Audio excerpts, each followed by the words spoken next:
त्या खिडकीत अजूनही या कादंबरीतल्या आजच्या भागात बघणार आपण यात्रेची रात्र.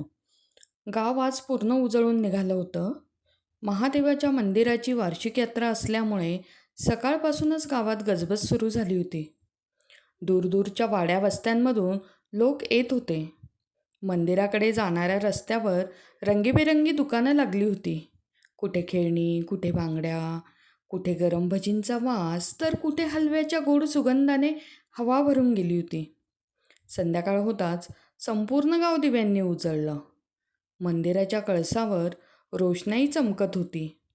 डोंगरावरून वाहणाऱ्या गार वाऱ्यात त्या दिव्यांची हलकी थरथर जाणवत होती. घंटानाद, ढोल तासे, लोकांची बोलणी आणि भक्तिगीतांचा आवाज एकत्र मिसळून वातावरण भारलेलं होतं. आणि त्या सगळ्यांच्या मध्यभागी तो वाडा आज पुन्हा जिवंत झाला होता. मोठा दरवाजा पूर्ण उघडा होता. अंगणात दिव्यांच्या माळा लागल्या होत्या. सीताबाईंच्या स्वयंपाकघरातून पुरणपोळी आणि तुपाचा वास संपूर्ण परिसरात पसरला होता. मुरली काका अंगणात आलेल्या लोकांचं हसत स्वागत करत होते. या या, आत या. वाड्यात पुन्हा जुन्या दिवसांसारखी वर्दळ दिसत होती.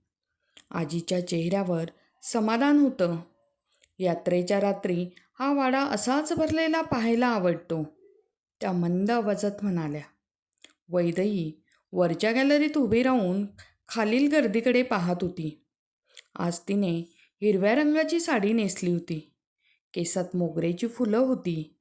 गॅलरीतील पिवळ्या दिव्यांच्या प्रकाशात ती अजूनच सुंदर दिसत होती. खाली गावातील अनेकांच्या नजरा तिच्याकडे वळत होत्या, पण तिची नजर मात्र गर्दीत कुणाला तरी शोधत होती. आणि मग तिला तो दिसला. वाड्याच्या दरवाजाजवळ उभा असलेला सारंग.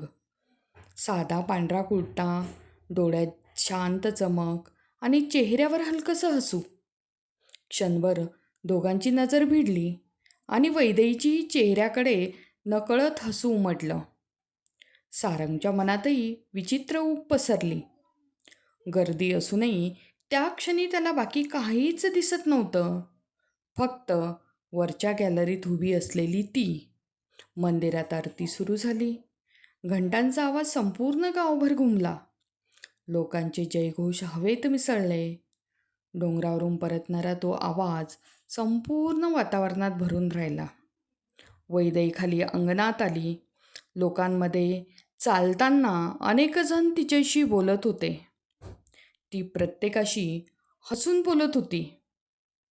तेवढ्यात तिची नजर पुन्हा सारंगवर पडली. यात्रा आवडते तुम्हाला? ती त्याच्याजवळ येत हलक्या आवाजात म्हणाली. खूप, सारंग म्हणाला. लहानपणापासून येतो इथे. मलाही ती रात्र खूप आवडते. दोघं काही क्षण शांतपणे मंदिराकडे पाहत उभे राहिले. आकाशात हलक्या सरी पुन्हा सुरू झाल्या. दिव्यांच्या प्रकाशात ते पावसाचे थेंब चमकत होते. गर्दी असूनही त्या दोघांभोवती एक वेगळी शांतता निर्माण झाली होती. वैदेही, दुरून काकींचा आवाज आला आणि ती दचकली. येते. ती निघू लागली, पण अचानक थांबली. उद्या डोंगरावर येणार का? तिने हळू आवाजात विचारलं. सारंग काही क्षण तिच्याकडे पाहत राहिला आणि मग हलकंसं हसला आणि म्हणाला, येणार. वैदेहीच्या डोळ्यात चमक उमटली. ती गर्दीत हरवत होती. सारंग मात्र तिथेच उभा राहिला. पावसाचे थेंब पुन्हा वाढू लागले होते. मंदिरातील घंटा घुमत होत्या आणि त्या यात्रेच्या रात्री दोन मनं नकळत एकमेकांच्या अधिक जवळ आली होती. इथेच संपतोय आपला आजचा भाग. पुढच्या भागात बघणार आपण प्रेम, वाडा आणि स्वप्न. हे ऐकण्यासाठी माझ्या चॅनलला सबस्क्राईब करा आणि लाईक करा.